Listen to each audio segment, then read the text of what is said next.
Hey guys, welcome to the Royal Aviation Museum of Western Canada.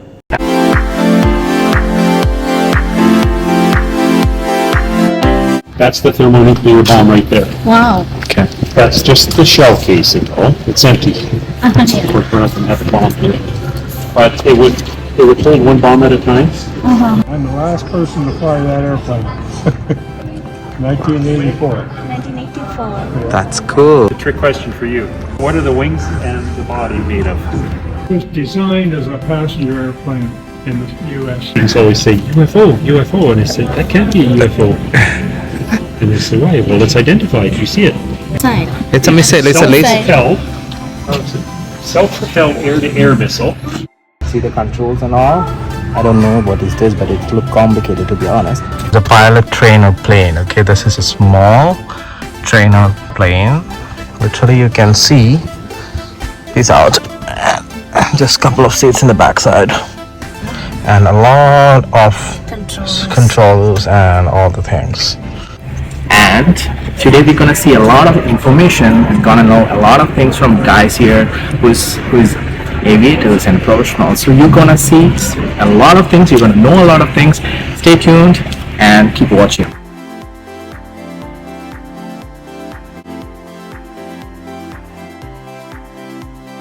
Plane ever designed, 100% in Canada, built 100% in Canada, and although it looks pretty lightweight, it is, because it's fabric and wood, a fleet of these planes are the planes that map to Canada. Okay. Because a photographer in each plane, a photographer would have stood in here, and they took, over the course of about 12 years, they took 5 million photographs, and then map makers took those photos to build maps of Canada. Otherwise, we never would have known anything about our rivers, our lakes, mountains, that kind of thing. It's an important part of Canadian history here, and that was the main plane that hauled cargo in and out of Winnipeg. In 1921, they created the Brandon Airport, not Brandon, Manitoba, but because it was on Brandon Street along the Red River. And so the Red River was a year-round airport because the planes would land on pontoons in the warm season or on skis in the cold season. It became an Air Force base. So there's really some notes about that airport on that board over there. She was an aeronautical engineer, and during the Second World War, Canada Car Manufacturing in Thunder Bay, they built the Hurricane fighters there, and she was the head engineer of developing it, so they called her Hurricane Belfast, Queen of the Hurricanes. Okay. And so she had a very great career, but that was during the Second World War. She did all of this from Thunder Bay. And I haven't been to Thunder Bay for a number of years, but the Canada Car building was still their manufacturing. They did subway cars, railway cars there, and then during the war they just manufactured aircraft. So, something to think about when you go back. Also, they have the looming. If you come across any of these ones, that's got the picture of the hurricane on, and it's her image is on there. I used to belong to the province of Manitoba, and I flew for Manitoba province for 33 years. And I'm the last person to fly that airplane. 1984. 1984. That's cool.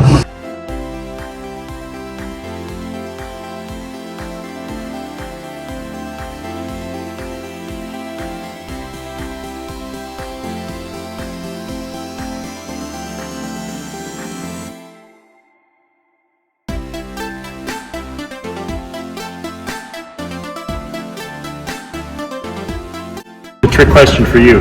Okay, So what are the wings and the body made of? wood, maybe? No? Okay.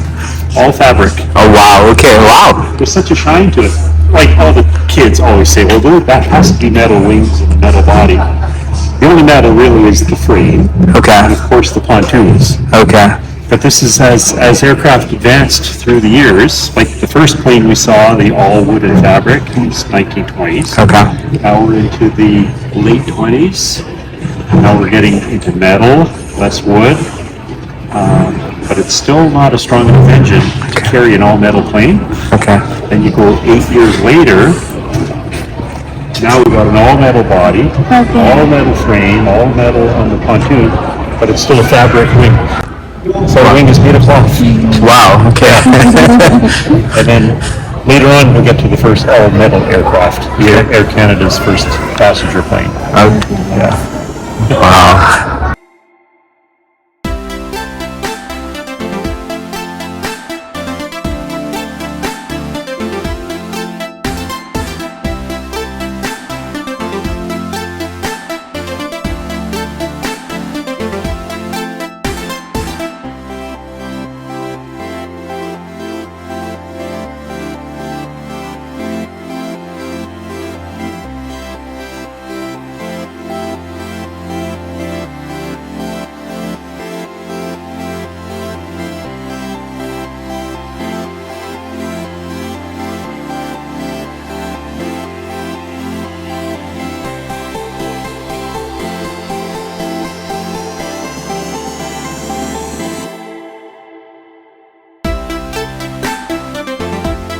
Refurbishing it was a restoration of this aircraft, where they took 3 crashed ones and made it into one. Okay. And there's about 10-part series on it. It took them 7 years to rebuild it. And it's quite interesting, the YouTube videos on it. See you. So, yeah, so all you gotta do is just put in CFAAM on YouTube and you should come up with the videos on it. 1937 in the Yukon, and then it sat in somebody's backyard for many, many years, and then it was one of the few. Usually these planes always crash far from out in the wilderness, and then they were not recoverable. But this one crashed right at an airport, so it was able to be recovered, and they could refurbish it and restore it.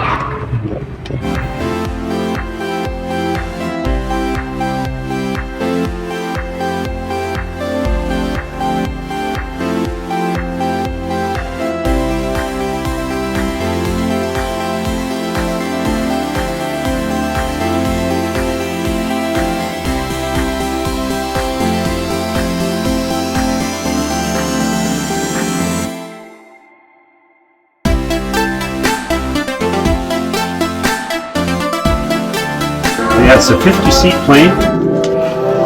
Imagine the window size. It's huge. Yeah. Huge comparing to what we have now. Yeah. Yeah, this is huge. And when we bring young students up here, the first thing they say is, well, where's the video screens? I say, well, this is 1950, 1960. There are no video screens.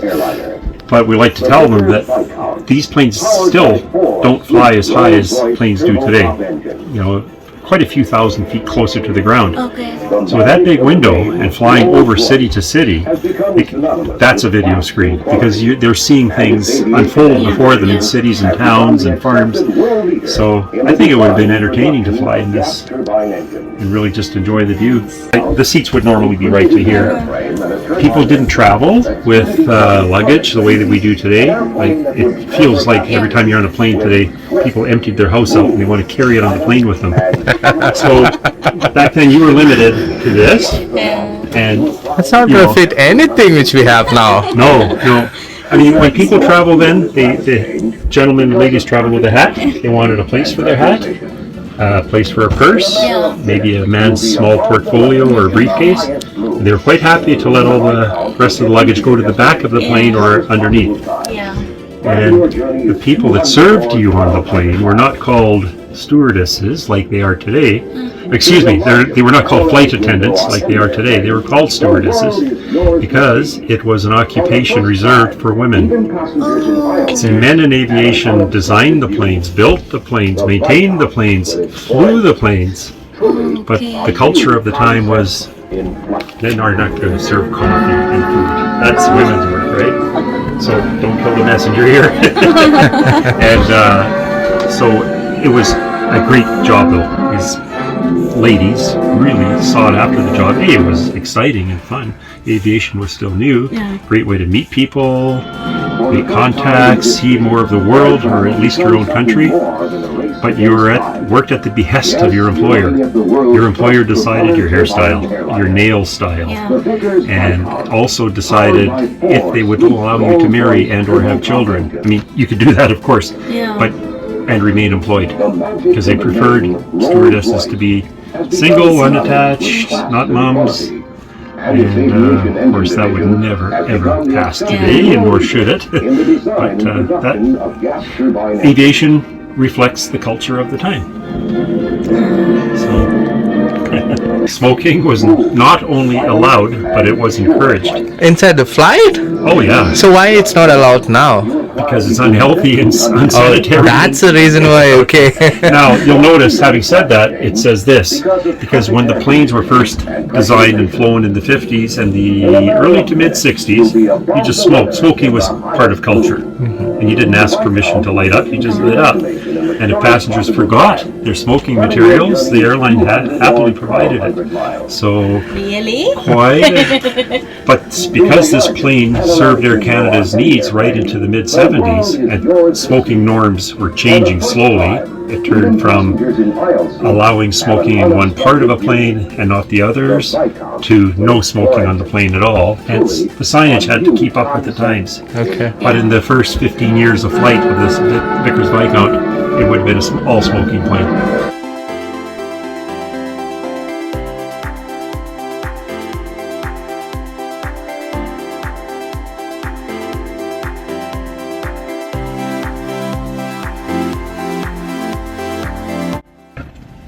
Built in England, and they use it over there for hauling freight and all that. And they even carried horses in them Horses. from England over to France or over into Europe and all that kind of stuff. Yeah. And over here was used in the bush, hauling freight.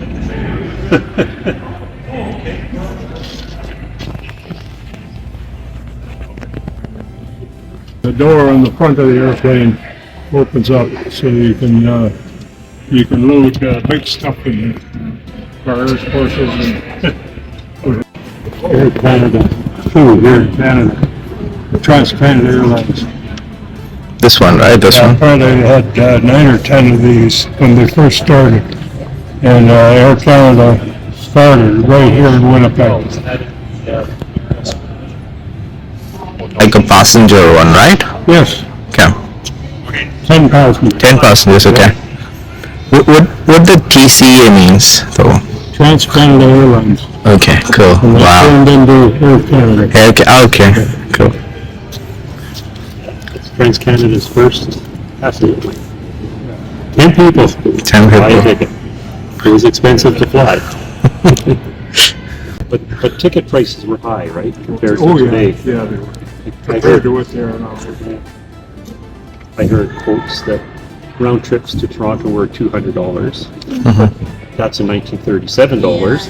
That's about $4,500 Yeah. today. Back then you were making about 50 cents. So this is one of those 5%, right? 5% of the population could afford.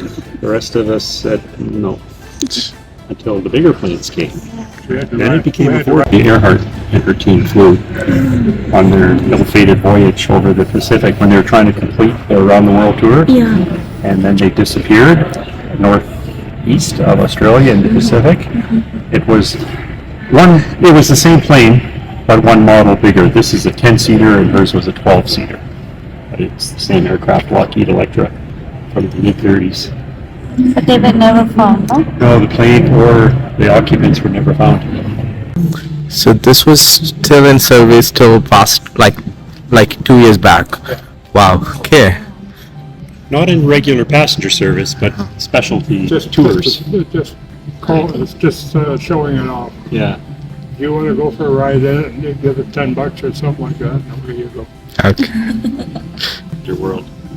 Vickers Aircraft Company in London, England, created the first luxury, so almost a jetliner, because instead of using piston engines like this Electra, it's now using a jet engine, like a turbine engine.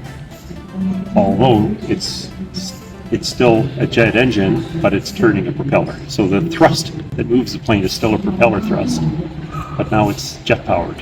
And it changed everything. because with the added horsepowers and higher flying heights, etc., and longer flying distances, they could fly 50 passengers per trip now instead of 10. Yeah. So you start amortizing the costs of flight among a bigger passenger base. Now tickets started to become affordable for everybody. So still the propeller type flights are still in service, right? Like I can see, Absolutely. yeah. They're jet powered engines. They're not piston engines, so it's turbine powered. It's still depending on the number of passengers and the flying kind of experience they want. They're still very, very good.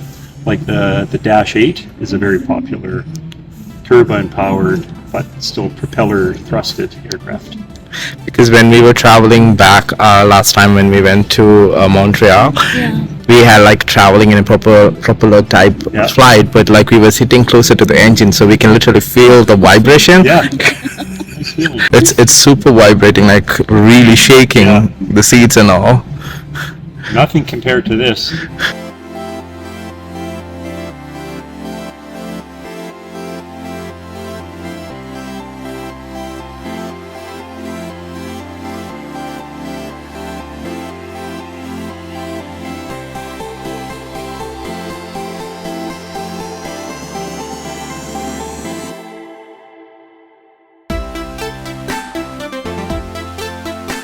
See the controls and all. I don't know what is this, but it looks complicated to be honest. The pilot trainer plane. Okay, this is a small trainer plane. Literally you can see this out. Just a couple of seats in the backside. And a lot of controls and all the things.